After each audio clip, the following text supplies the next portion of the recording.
जय हिंद साथियों आज हम लोग एक ऐसी खबर पर चर्चा करने वाले हैं जिसको कोई सही बता रहा है तो कोई गलत बता रहा है। जी हाँ साथियों, मैं Anoop Singh A to Z classes में आप सभी का स्वागत करता हूं। आज हम लोग ऐसी न्यूज पर चर्चा करने वाले हैं जिसे सुन करके आप भी दंग रह जाएंगे कि क्या यह पॉसिबल हो सकता है। अगर आप राजनीति में थोड़ा भी इंटरेस्ट रखते हैं तो इसके लिए आप एक्साइटेड जरूर होंगे कि आखिर में यह व्यवस्था लागू हो जाती है तो कैसे यह पूरा सब कुछ चलेगा। तो आइए हम चर्चा करते हैं इस बात की कि वन नेशन वन इलेक्शन का जो पूरे देश में माहौल बना हुआ है, क्या है इसकी पूरी कहानी, कौन इसके अध्यक्ष बने हैं। साथियों, इसके अध्यक्ष बने हैं पूर्व राष्ट्रपति रामनाथ कोविंद जी। इसका गठन हो गया है। अब जो विशेष सत्र बुलाया गया है, संसद का 3 सत्र होता है, बजट सत्र, मानसून सत्र और विंटर सत्र। इसके अलावा एक विशेष सत्र बुलाया गया है प्रधानमंत्री नरेंद्र मोदी जी के द्वारा। अब वह कब से कब तक बुलाया गया है तो 18 तारीख से 22 सितंबर के बीच में 5 दिनों का यह सत्र चलने वाला है। इस बीच ये कल या परसों से ही खबर उठ रही थी कि इसमें जरूर ही वन नेशन वन इलेक्शन की बात होने वाली है। कल से इंडिया मतलब पूरे विपक्षियों का जो टीम है इंडिया नाम से जिनका गठन हुआ है, तो उनका मीटिंग चल रहा है। आज उस मीटिंग में इसको लेकर के बहुत सारी बातें की गई हैं। साथ ही साथ हम लोग बात करने वाले हैं जो 18 से 22 तक चलने वाला है विशेष सत्र, उसमें ये जो प्रक्रिया अपनाई जाएगी वन नेशन वन इलेक्शन कैसी इसकी छवि रहेगी। छवि का तात्पर्य ये है कि यह यदि गठन हो जाता है तो कैसे इसका पूरा कार्यभार चलेगा। तो हम लोग इसी बात पर हम चर्चा करने वाले हैं। साथियों, अगर बात करते हैं कि इससे पहले भी विशेष सत्र बुलाया गया है तो जी हाँ, इससे पहले भी 1997 में 93 में भी बुलाया गया, लेकिन काफी गैप के बाद, काफी दिनों के अंतराल के बाद यह विशेष सत्र बुलाया जा रहा है। यह बुलाने का कारण क्या होता है? कोई विशेष मुद्दा पर चर्चा करने के लिए इसको बुलाया जाता है। अब आप सोच रहे होंगे कि जो लोकसभा का कार्यकाल होता है वो भी 5 साल का होता है, जो विधानसभा का कार्यकाल होता है वो भी 5 साल का होता है। अगर कुछ अभी विधानसभा का कार्यकाल पूरा भी नहीं हुआ है, कुछ का शुरू हुआ है, तो अगर वन नेशन वन इलेक्शन हो जाता है तो उनका कैसे होगा? 5 साल तो अभी पूरा ही नहीं हुआ है। तो राष्ट्रपति को इसकी पूरी शक्ति होती है कि लोकसभा के कार्यकाल को 1 साल तक एक्सटेंड कर सकता है। वहीं राज्यपाल को इसकी शक्ति होती है कि विधानसभा के जो कार्यकाल जो 5 वर्ष है उसको भंग कर सकता है। तो इसमें कोई भी दिक्कत का सामना नहीं करना पड़ेगा कि जिसका कार्यकाल शुरू हुआ है या फिर जिसका पूरा होने वाला है उसको मतलब खत्म कर देने में कोई दिक्कत का सामना करना पड़े, चाहे वो लोकसभा हो चाहे वो राज्यसभा हो। अगर ये ऐसा होता है तो इसमें किसी भी प्रकार का दिक्कत नहीं होगा।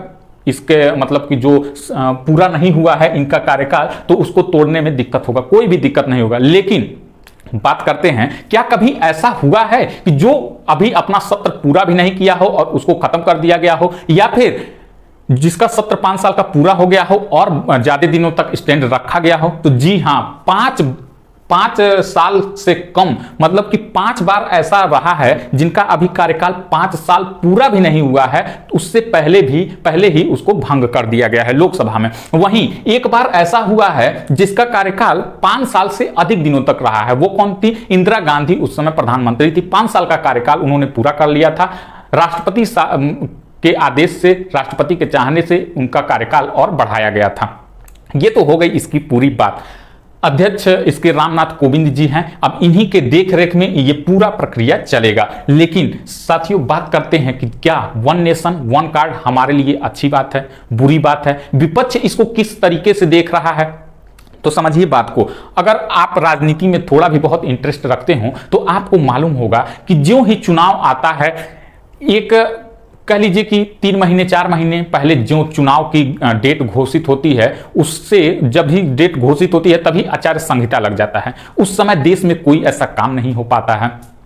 ये लोकसभा के चुनाव में भी होता है, विधानसभा के चुनाव में भी होता है ऐसा। तो एक तो बड़ा मुद्दा ये हो गया कि आचार संहिता लग जाने से कोई बड़ा काम नहीं हो पाता है, और अलग अलग टाइम पर चुनाव कराने से पैसा भी बहुत ज्यादा खर्च होता है। सबसे मेन मुद्दा मोदी जी का या फिर किसी का भी ये लाने का यही है कि वन नेशन वन इलेक्शन के जरिए हम पैसे को एक विशेष हद तक बचा सकते हैं। जहां हम प्रधानमंत्री का चुनाव की बात करते हैं, चुनाव का प्रचार करने जाते हैं, वहीं हम उसी खर्चे से मुख्यमंत्री का भी चुनाव का प्रचार कर सकते हैं। तो इसीलिए जो ये पैसे की खपत हो रही थी, अभी तक का रिकॉर्ड है पूरे विश्व में 2019 में 2019 के लोकसभा चुनाव में जितना पैसा भारत में खर्च हुआ है, पूरी दुनिया में किसी भी चुनाव में उतना पैसा नहीं खर्चा हुआ।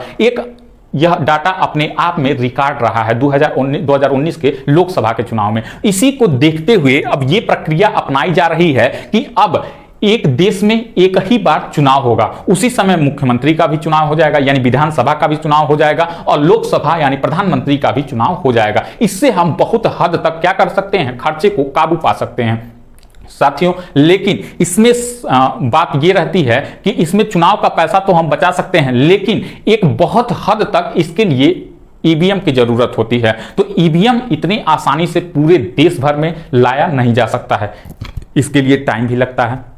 और लगभग अगर यह प्रक्रिया पूरी हो जाती है तो ईवीएम से यदि चुनाव होता भी है लोकसभा और राज्यसभा का, तो ईवीएम कम पड़ेगा और अधिक बनाना पड़ेगा। इसके लिए लगभग 4000 करोड़ से अधिक रुपया इसमें लग जाएगा नए ईवीएम बनाने में।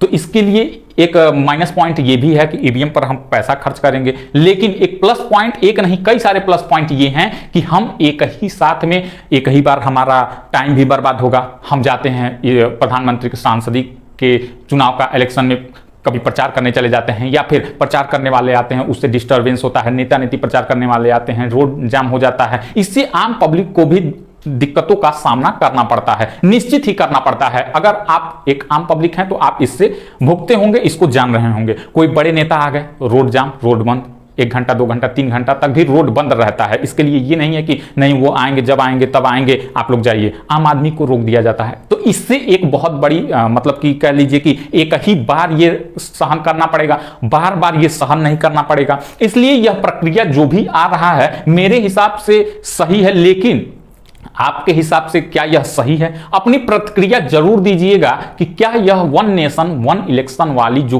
रणनीति अपनाई जाएगी, क्या यह सही होगी या फिर नहीं सही होगी? अपना मत कमेंट के जरिए जरूर दीजिएगा साथियों। ये थी आज की न्यूज।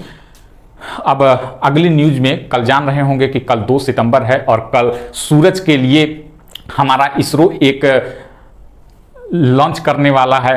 तो उसके लिए हम लोग एक्साइटेड हैं कि जैसे चंद्रयान 3 लॉन्च हुआ, सफल हो गया, वैसे जो सूर्य के लिए लॉन्च होगा वो भी आदित्य L1 वो भी हमारा अच्छे से सफल हो जाए। जिस उद्देश्य से उसको भेजा जाएगा उस उद्देश्य की प्राप्ति वो कर ले, इसके लिए हम बहुत ढेर सारी शुभकामनाएं देते हैं।